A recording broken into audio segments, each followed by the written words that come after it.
My dear brothers and sisters, प्रिय भाई और बहनों, preaching Christ at the Christmas time. यीशु मसीह का प्रचार करना क्रिसमस में Everyone on earth should hear about Christ. हर एक व्यक्ति इस धरती पे यीशु मसीह के बारे में सुनना When चाहिए। Jesus born on earth, जब यीशु का जन्म इस धरती पे हुआ, the whole earth said there is no room for him. पूरी पृथ्वी ने कहा कि उसके लिए कोई भी जगह नहीं है। Luke chapter 2 verse 1 to 7 says that. लूका उसका 2 अध्याय 1 से 7 वचन तक। And Mother Mary, you know that she said, how can this be? I'm a virgin. How can I conceive? How can I bring forth a और child? माता मरियम को आप जानते हैं कि उसने कहा ये कैसे हो सकता है, क्योंकि मैं तो अभी कुंवारी हूँ, मैं कैसे गर्भवती होंगी और मैं एक कैसे बच्चे को एक And जन्म the दूंगी। angel came from heaven, Gabriel.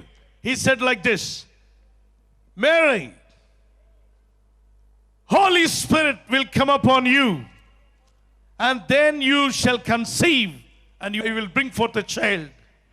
The child is called Emmanuel, God with us, Jesus Christ.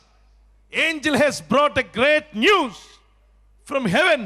तब स्वर्गदूत गैब्रियल स्वर्ग से आया और उसने कहा, मरियम, पवित्र आत्मा तेरे ऊपर आएगी और तब तू गर्भवती होगी और एक पुत्र को जन्म देगी और उस बच्चे का नाम इमानुएल रखा जाएगा। स्वर्गदूत एक महान सुसमाचार को लेके आया था। Before wise men moved, before Elizabeth conceived, before the Herod the king was troubled, before all these earthly things should see something new, before the star appeared, angel came to Mother Mary, the Virgin Mary. Angel said, you will conceive when the Holy Spirit comes upon you. She asked the question, how can this be? How can this be? How it is possible? इससे पहले कि यानी अपने सफर को शुरू करते, इससे पहले कि एलिजाबेथ गर्भवती होती, इससे पहले कि राजा हेरोदेस घबराता, इन सब घटनाओं से पहले हमें देखना चाहिए, इससे पहले सितारा प्रकट हुआ और स्वर्गदूत माता मरियम के पास आया, कुंवारी मरियम के पास, और उस स्वर्गदूत ने कहा, तू गर्भवती होगी जब पवित्र आत्मा तेरे ऊपर आएगा। और उसने एक सवाल पूछा, ये कैसे हो सकता है? And the angel said, you will be filled with the Holy Spirit. तब स्वर्गदूत ने कहा, तू पवित्र आत्मा से भर जाएगी, Holy Spirit will come upon you. पवित्र आत्मा तेरे ऊपर आएगा। Oh, what a great thing it is. ये कितनी महान बात है। In this challenging world, इस चुनौतीपूर्ण संसार में every day you and I face many हम challenges. प्रतिदिन अपने जीवन में विभिन्न प्रकार के चुनौतियों का सामना This करते हैं। troubled world. ये कठिनाइयों से भरा हुआ संसार है There's a trouble after troubles are और coming. प्रतिरोज कठिनाई के बाद कठिनाइयां आती रहती In हैं। this sinful world, ये पापी संसार में every day you have to face sin and you have to overcome. प्रतिदिन आपको पाप का सामना करना है और उस पर जय पाना है। In this fearful world, इस भयानक संसार में every day is some kind of fear, the financial fear or the earthly fear, fear about disease, fear about life, fear about family, fear about enemies, fear about Satan, fear about black magic, white magic. Lot of fears that grip man's heart. प्रतिरोज आपको किसी न किसी भय का सामना करना है, शायद आर्थिक भय का या इस संसारिक पृथ्वी पे रहने वाले भय के साथ बीमारी का भय, जीवन का भय, परिवार के विषय में भय, शत्रुओं के विषय में भय, शैतान के विषय में भय, काले जादू, सफेद जादू के विषय में भय। और इस प्रकार के भय मनुष्य के हृदय को जकड़ लेते हैं। This world is a tempting world, ये संसार परीक्षा लेने वाला संसार full है, of competition. प्रतियोगिता लगाने से भरा हुआ है Always they want to be first. और वो हमेशा प्रथम आना चाहते हैं। If you are ignorant, if you know nothing, they will put you one side, wayside. अगर आप इस पर ध्यान नहीं देते और अगर आप कुछ नहीं जानते तो वो आपको मार्ग से हटा देते हैं। That is why parents send their children, because they don't want their children to be wayside. इसीलिए माता पिता अपने बच्चों को भिजाते हैं, क्योंकि वो नहीं चाहते कि उनके बच्चे सही मार्ग से भटक जाएं। They want everybody to receive some वो knowledge. चाहते हैं प्रति एक कुछ ना कुछ ज्ञान को पाले। Philippians chapter 2 verse 2. फिलिपियो 2 अध्याय 2 वचन में, Colossians chapter 2 verse 2. कुलोसियों 2 अध्याय 2 वचन, Matthew chapter 1 verse 18 to 21. मती 1 अध्याय 18 से 21 वचन में, Luke chapter 1 verse 30 to 37. लूका 1 अध्याय 30 से लेकर 37 वचन तक, John chapter 1 verse 1 to 29. यूहन्ना 1 अध्याय 1 से 29 वचन तक। Jesus came to this world to take up the sins of the world, यीशु इस संसार में आया ताकि इस संसार के पापों को वो उठा ले, to give you boldness, ताकि आपको धैर्य दे सके, to give you overcoming ताकि power, वो आपको जय पाने की शक्ति दे overcome सके, Satan, ताकि आप शैतान के ऊपर जय पा overcome सके, every black magic, white magic, witchcraft ताकि आप हर powers, प्रकार के काले जादू, सफेद जादू और हर तरह के जादू टोने के ऊपर जय give you पा सके, power over hell, ताकि आपको नर्क के ऊपर give you शक्ति दे power over सके, demons and evil spirits, ताकि आपको दुष्ट आत्माओं और शुद्ध आत्माओं के ऊपर शक्ति दे सके, and also to give you power to overcome sin, और आपको शक्ति दे सके कि आप पाप के ऊपर जय पा सके, overcome every trouble that you face in your life, ताकि आपके जीवन में आने वाली हर समस्या के ऊपर आप जय पा सके। any kind of difficulties, हर तरह की समस्या, any kind of problems that you face, किसी भी प्रकार की समस्या जिसका आप सामना करते हैं, whatever the situation that you face, किसी भी प्रकार की परिस्थिति हो जिसका आप सामना करते हैं, whatever may be the circumstances that you are going through, किसी भी तरह की स्थिति हो जिसमें से आप जा रहे हैं, if you have this Jesus, अगर आपके पास ये यीशु है, if you have this Jesus, अगर आपके पास ये यीशु है, wonderful Jesus, अद्भुत यीशु, a counselor, एक अच्छा सलाहकार, a wonder working God, अद्भुत कार्यों को करने वाला परमेश्वर, a mighty God, सामर्थी परमेश्वर, a everlasting Father, अनंत काल का पिता, Prince of Peace. शांति का राजकुमार। Isaiah chapter 9 verse 6 says, He came to take away the burdens of every one of us on His shoulder. That is why the Bible says, cast your burdens on Him. यशायाह उसका 9 अध्याय और 6 वचन कहता है, वो आया हम सब के बोझ को अपने कंधों पे लेने के लिए। इसीलिए बाइबल कहती है, अपना बोझ उस पर डाल दो। Psalms 55 verse 22. भजन संहिता 55 अध्याय और 22 वचन में People say, Pastor, I got this trouble, I got this trouble. प्रतिरोज लोग कहते हैं, पास्टर जी मुझे ये समस्या है, मुझे ये समस्या है। Unexpectedly, बिना सोचे, I never expect this problem to come in my family. मैंने नहीं सोचा था कि ये समस्या मेरे परिवार में I आएगी। never ever thought that I will become like this. मैंने कभी भी नहीं सोचा था कि मैं ऐसा बन जाऊंगा। I thought in a different way, but suddenly this problem has arisen in my life. मैंने किसी और तरीके से सोचा था, लेकिन अचानक ये समस्या मेरे जीवन में आ गई है। I never thought that after my marriage I will suffer like this. मैंने कभी नहीं सोचा था कि मेरे शादी होने के बाद मैं इस तरह दुख I never उठाऊंगा। ever dreamed I will suffer in my business. मैंने कभी ऐसा स्वप्न में भी नहीं सोचा था कि मेरे व्यवसाय में मैं इस तरह दुख उठाऊंगा। So many debts around me. मेरे जीवन में बहुत सारे कर्ज हैं। And you are saying exactly like Virgin Mary as she asked the angel of God, how can this be? तब आप कुंवारी मरियम के समान ही, जैसे उसने स्वर्गदूत से पूछा कि ये कैसा हो सकता है, आप कह रहे He हैं। said, how can I conceive without my marriage? उसने कहा कि मैं गर्भवती कैसे हो सकती हूँ बिना शादी के। I never knew a man. मैंने कभी भी किसी पुरुष को नहीं जाना। I was not married. मेरी अभी तक शादी नहीं हुई है। How can I conceive and bring forth a child? मैं कैसे गर्भवती होकर एक बच्चे को जन्म दे सकती हूँ? It is quite impossible. ये बहुत ही असंभव बात है। And the angel said, it is possible if the Holy Spirit comes upon you. तब स्वर्गदूत ने कहा, ये संभव है जब पवित्र आत्मा तेरे ऊपर आएगा। The angels knew what the power in the Holy Spirit. स्वर्गदूत जानते हैं कि पवित्र आत्मा के अंदर कैसी शक्ति है। Heaven knew the power in the Holy Spirit. स्वर्ग जानता है पवित्र आत्मा के अंदर की शक्ति को। The angels of God, परमेश्वर के स्वर्गदूत, they said there is power. उन्होंने कहा उसमें शक्ति है, That is Holy Spirit. वो है पवित्र आत्मा।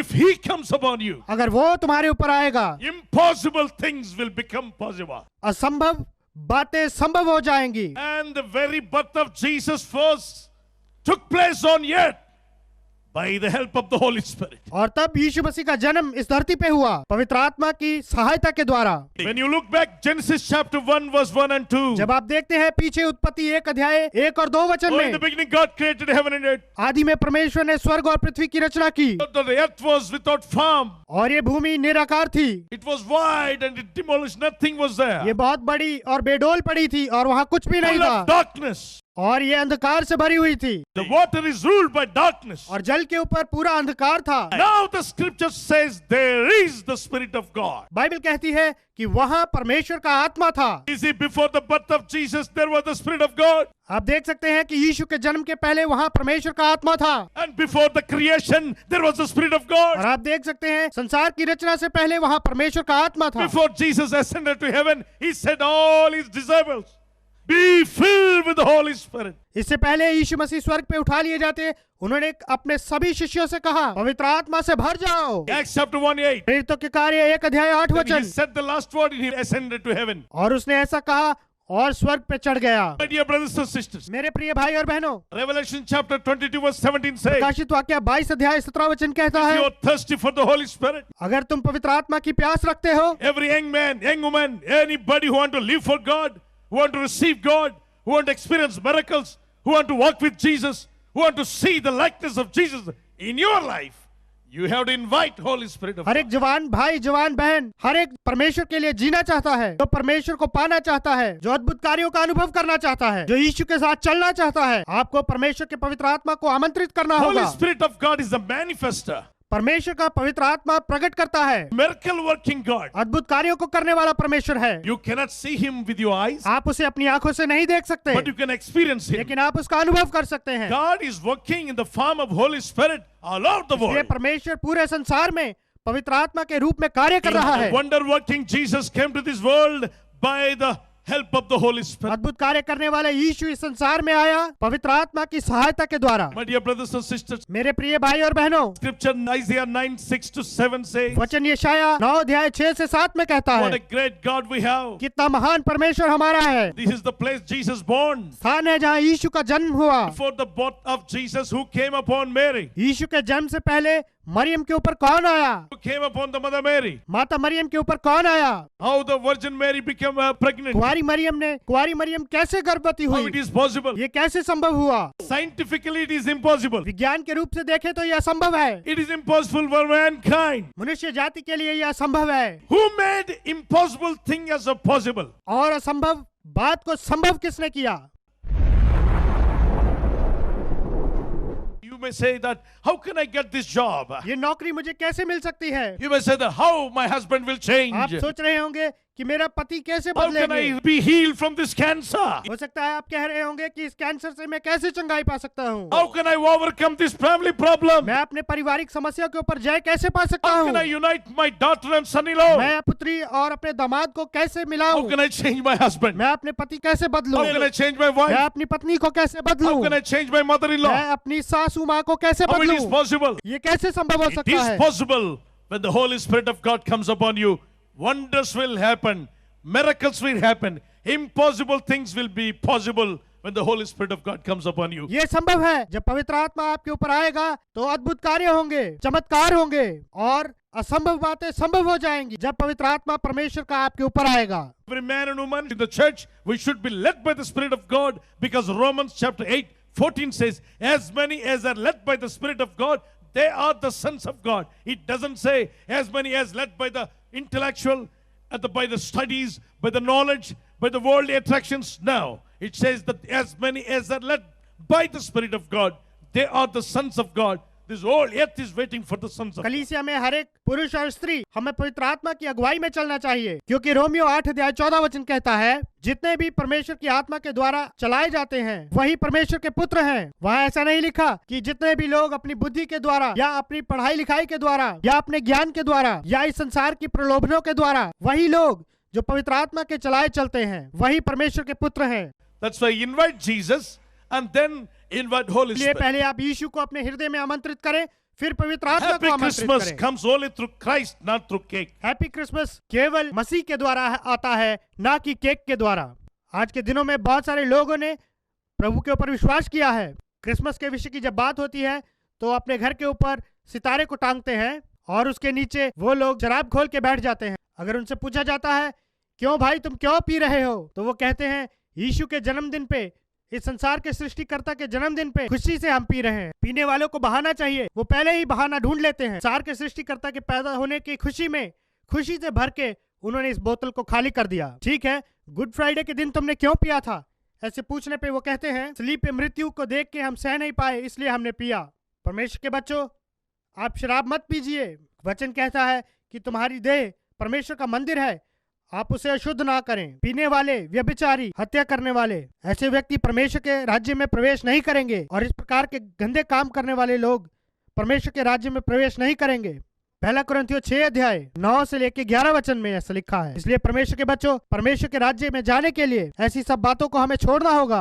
परमेश्वर के राज्य में आनंद है। गलातियों 5 अध्याय उसके 22 वचन में लिखा है, प्रेम, आनंद, शांति, धीरज, कृपा, भलाई, विश्वास, ये सब आपके जीवन को संवारते हैं। बाइबल बताती है यीशु से मिलने वाले धन्य हैं। Every time move with Jesus. Invite the Holy Spirit of God.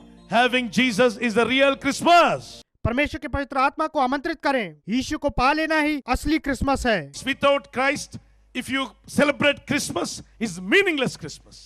अगर यीशु के बिना आप क्रिसमस को मनाते हैं, वो व्यर्थ है। నిజమైన असली मसीह के लिए, క్రైస్తవుడికి, క్రీస్తును కలిగిన जिन्होंने यीशु క్రైస్తవుడికి मसीह को पा लिया है, ప్రతి క్షణము प्रति क्षण क्रिसमस ही క్రిస్మసే. है। यीशु को अगर आप स्वीकार करते हैं, पवित्र आत्मा से आप भर गए हैं और परमेश्वर के वचन में खड़े रहेंगे और प्रार्थना करने वाले व्यक्ति के समान अपना हृदय यीशु को देकर देखिए, आपके जीवन के हर एक क्षण को प्रभु यीशु क्रिसमस के आनंद से भर देगा। अगर आप पवित्र आत्मा को आमंत्रित करते हैं तो आपके आजू बाजू चाहे सुनामी का सब माहौल हो, लेकिन आपके हृदय को वो शांति से भर देगा। अगर आप चाहते हैं कि आपके हृदय में हमेशा ऐसा आनंद बना रहे, आंखों को दिखे बिना, आपके साथ आते हुए हर एक कष्ट में, दुख में, आप अकेले हैं या 4 लोगों के साथ हैं, आपको सही मार्ग दिखाकर यही सही मार्ग है बोल के ऐसे चलो मेरे बच्चे, ऐसे अपने व्यवसाय को करो तो तुम समृद्धि पाओगे, ऐसे सामने चलो, ऐसे आगे बढ़ो तो तुम्हारी शादी हो जाएगी, ऐसे प्रार्थना करो, ऐसे जियो, इस प्रकार से बाइबल को पढ़ो। ऐसे आपको सिखा के बात करने वाला एक अच्छा सलाहकार है। वो कौन है? पवित्र आत्मा। प्रभु यीशु अपने शिष्यों को छोड़ के जाते वक्त तब शिष्य सारे अनाथों के समान खड़े हुए थे। तब यीशु ने कहा, मैं तुम्हें अनाथ ना छोड़ूंगा। Today, if you can say, Jesus, I believe, come into my heart and fill me with the Holy Spirit, impossible things will become possible. अगर आप आज कहते हैं, यीशु मैं आप पे विश्वास करता हूँ, मेरे हृदय में आइए और मुझे पवित्र आत्मा से भर दीजिए, असंभव बातें संभव हो जाएंगी। Shall we pray now? आइए हम प्रार्थना करें। You may be saying it is impossible, my life will never change, but it is possible. Jesus can change your हो life. सकता है आप कह रहे हैं यह संभव है, मेरा जीवन कभी नहीं बदलेगा, लेकिन यह संभव है, यीशु आपके जीवन को बदल सकते हैं। If you say it is impossible, I will not be blessed, I say it is possible. When the Holy Spirit of God comes, wonders will take place. अगर आप कहते हैं कि यह संभव है, आप आशीष नहीं पाएंगे, तो मैं कहता हूँ यह संभव है। जब पवित्र आत्मा आएगा तो आपके जीवन में अद्भुत कार्य होंगे। Say that, Lord, I need you.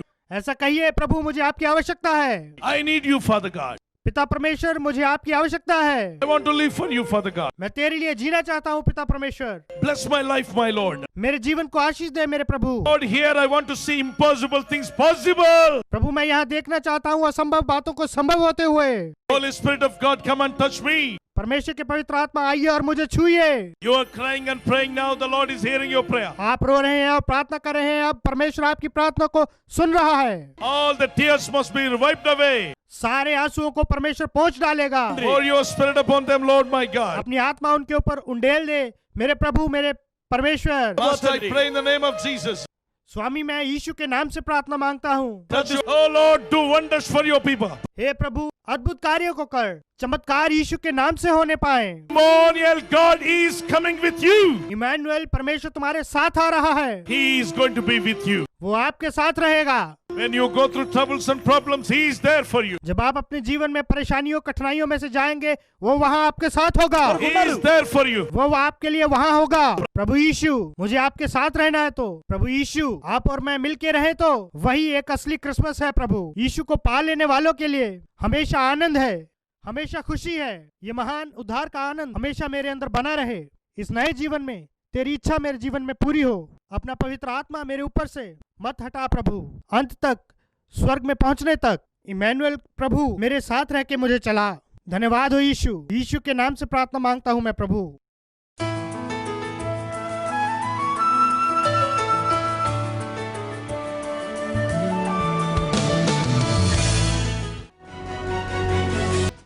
मेरा नाम है अन्नू लक्ष्मण गुराल। आज यहाँ पर स्टीफन पॉल पास्टर जो आए थे, उनकी जो प्रार्थना सभा यहाँ पर आयोजित की गई थी वो बहुत ही अच्छी थी। इस प्रार्थना के द्वारा अनेक लोगों को चंगाई मिली है। इस सभा में जो दुखिया आते हैं, जो तकलीफ में है, पीड़ा में है, उन लोगों की इस प्रार्थना के द्वारा लोगों के जीवन में महान महान चमत्कार हो जाए। लाइफ चेंजिंग रिवाइवल सेंटर बहुत ही काफ़ी जैसा नाम है वैसा काम भी है। पास्टर का भी धन्यवाद कहूँगा। फिर से एक बार पास्टर पॉल यहाँ पर आए और अनेक लोगों का उद्धार करें। मैं हूँ पास्टर जेकब वीरप्पा। परमेश्वर की कृपा से आज स्टीफन पॉल जी ने यहाँ पर इस चर्च का समारोह में भाग लिया और इस चर्च का उद्घाटन किया। इसके लिए मैं परमेश्वर को धन्यवाद देता हूँ। डॉक्टर स्टीफन पॉल, उनका मैं प्रोग्राम टीवी में हर दिन देखता हूँ, शुभ संदेश चैनल में। मैं कई दिनों से प्रार्थना कर रहा था कि वो पूना में आए। मैं प्रभु को धन्यवाद देता हूँ और पास्टर स्टीफन पॉल से हमने बहुत कुछ सीखा। वो एक अच्छे सेवक हैं और पवित्र आत्मा से भरे हुए सेवक है, अभिषिक्त सेवक है और उनकी सेवकाई से मुझे बहुत आशीर्वाद मिला है। उनके संदेश से मुझे आत्मिक जीवन में मैं बहुत बढ़ती पा चुका हूँ। आज की सुबह बड़ी आशीर्वादित सभा थी और अनेक लोगों ने छुटकारा और चंगाया पाया और अनेक लोगों ने दुष्ट आत्मा से छुटकारा पाया। परमेश्वर ने उनके द्वारा बड़े बड़े चिन्ह चमत्कार किया। इसके लिए मैं धन्यवाद देता हूँ परमेश्वर। और मैं चाहता हूँ कि ये डॉक्टर स्टीफन पॉल बार बार पुणे में, मुंबई इस प्रेयर सेंटर में आने से हर एक का जीवन बदल रहा है। मैं विश्वास से कह सकती हूँ कि यहाँ पर आने वाले हर एक की आत्मा स्वर्ग में जाएगी। 100% नहीं, 1000% सही है। ये जीवन को बदलने वाली मीटिंग है। मैं ये चाहती हूँ कि ऐसी मीटिंग और भी हो। मेरा नाम करुण्या है। लाइफ चेंजिंग रिवाइवल सेंटर में आने के बाद मैं आत्मिक रूप से आशीष पा रही हूँ। आत्मिक जीवन कैसा होना चाहिए, ज्यादातर युवकों के लिए इंटरनेट और सांसारिक चीजों से कैसे बचे और कैसे रहना है, वो सब पास्टर जी ने अच्छी तरह समझाया है। लाइफ चेंजिंग रिवाइवल सेंटर में आने वाले युवाओं में बहुत बदलाव आता है। Been coming here for the last so many years to the Aegis Church, but then this is a wonderful meeting, absolutely wonderful. It's like a kick to all the Christians who are in a maintenance mode. Absolutely inspiring, so wonderful. I just have no words to express. Just came here. It was so good that he was like he's coming again every month to Hyderabad. It was such a wonderful thing. I'm spiritually strengthened a lot, and I'm thinking of to take baptism after listening to his message. Thank you so much. I'm a pastor. I think that this is a full gospel. Actually, he is preaching and healing the sick, and demonic powers are moving away. I'm seeing the ministry what Jesus Christ has done. आज का prayer बहुत अच्छा है। आज का prayer पे बहुत सारे मिरेकल्स हुए। जो बहरे हैं उनको गाने सुना दिए, और उसके बाद जिनको गठान रहते हैं वो भी पिघल गए हैं। लोग को बहुत ही स्वस्थता दिए, बहुत ही चंगाई मिली लोगों को। गॉड ने बहुत मिरेकल्स किए। It was a wonderful message by Stephen Paul. We would like him to come to Hyderabad every time. Till more, I want Stephen sir to come and give the message to the youth and the college people. He's a right man of God. He's a mighty prophet of God. He's being used by God mightily, and he's bringing all the depths of the hidden word in the word of God. Really, it is something special. I mean, never heard such kind of holy words in any prophet. He's a special servant of God, and he's moreover is telling a lesson to the youth not to watch pornography, which has become really a big problem today. And we can learn many things, and we can build up our spirituality. We thank God for giving us Stephen Paul. I came here just for one thing, to be filled with Holy Spirit. And today when the preacher was praying, I was asking God, today I'm here just to receive your Holy Spirit and nothing else I want. While I was praying, suddenly led me to say that, God, I'll never disobey you. I'll not grieve you. And then the Holy Spirit came upon me. God gave me the gift of speaking in tongues, and I'm so glad. Whatever I came for here, He has filled it. I thank God for that. I'm really thankful to God that He led me to this meeting here, and it was so nice experience. Actually, a very long time I wasn't able to pray properly. I couldn't give my whole thing to Christ, couldn't give much more time in prayer. But today, after the anointment came, I think it was like very reviving for my spiritual life that I was able to pray so well. Today, I am very happy that I attended the meeting. Really, I am very happy. God has blessed me. I would like that every month if we have this meeting, it will be good and blessed for the cities. ये wonderful meeting है। मैंने आत्मिक रूप से बल पाया है। मैंने सोचा नहीं था कि मैं इतना आत्मा में बढ़ सकूंगी। मैं खाली पात्र के समान आई थी और भरे हुए पात्र के समान जा रही हूँ। ऐसी मीटिंग युवकों के लिए बहुत जरूरी है। These meetings were very revealing of God's power, and we had a very good experience. It was like God was teaching us many things which we needed to know. Coming to this meeting, I could feel that God's presence was with me, and this is a life-changing meeting for me. Praise the Lord. First time I'm coming to Brother Stephen Paul's meeting. It is really very nice. It's a blessing. We are really happy. And I'm so surprised to see him today face to face. I feel so happy. Today I feel very privileged to see a man of God. While seeing him, I could see the brightness in his face, presence of God. I felt God's presence within him, and I also want to follow Lord Jesus Christ as He is.